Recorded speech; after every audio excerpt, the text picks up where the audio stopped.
miarahaba antsika rehetra mpanaraka ny météo eto amin'ny TVM, izahay avy eto amin'ny météo Madagasikara.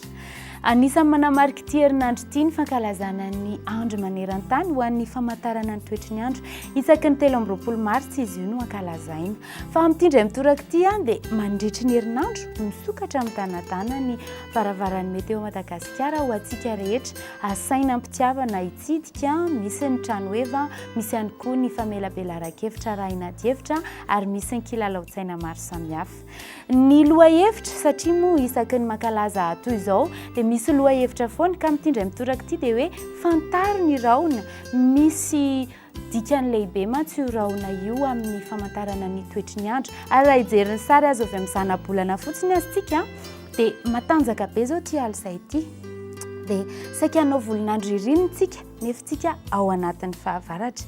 Dia hitanareo iny amin'ny ilan'ny atsinanan'ny Madagasikara iny izao somary misy fotsifotsy rahona manifinify, izany hoe hitondra orana malefaka izany iny any amin'iny faritra iny. Dia inge jereny raha pitsy vao maraina izao dia efa anorana malefaka ny any amin'iny faritra atsinanana iny, saika mandra-pariva ny andro mihitsy somary ho tandrifindrahona ny any avadivavity finantsy ny any amin'iny faritra atsimo atsinanana iny. Ny eto amin'ny faritra ny afovoantany moa dia hifandimby ny rahona sy ny masoandro fa ny any amin'ny faritra Imelaka sy ny tapaky Menabe iny no malomaloka ny andro amin'ny maraina.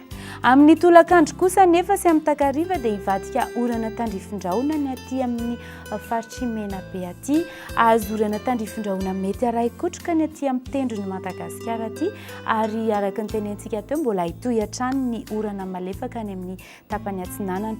Andrivotra ny andro satria manjaka io alina io. Raha mivinavina ho an'ny maripana dia eo amin'ny 4.0 degré Celsius eo ny maripana ambany indrindra, raha toa ka 5.30 degré Celsius ny maripana ambony indrindra hitantsika any amin'iny Morondava iny, izany hoe any amin'ny faritra Menabe any izany.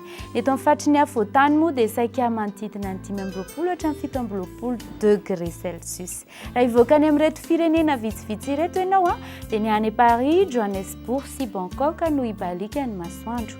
Ho avy ny orana ny any Nairobi, andrahona ny andro any Milan.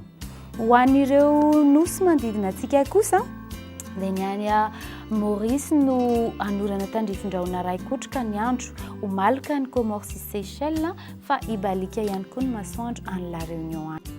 Ety am-pamaranana dia tianainy manentana antsika rehetra ny tokantrano amin'ny asabotsy ho avy izao no amaranantsika ny fankalazana anao diabe ho an'ny toetry ny andro tsika sy ny toetrandro. Miainga eo amin'ny ministeran'ny fitaterana sy ny famantarana ny toetrandro eo anosy amin'ny 7 ora sasany dia hiazo an'ny Mahamasinatsika dia eo anoloan'ny kianjaben'ny Mahamasina eo no amarana amin'ny alalan'ny fanentanana miaraka amin'ny Francis Turbo momba ny toetry ny andro sy toetrandro ary fiovan'ny toetrandro. Dia mirary soa, mirary an'andro mahafinaritra ho antsika rehetra.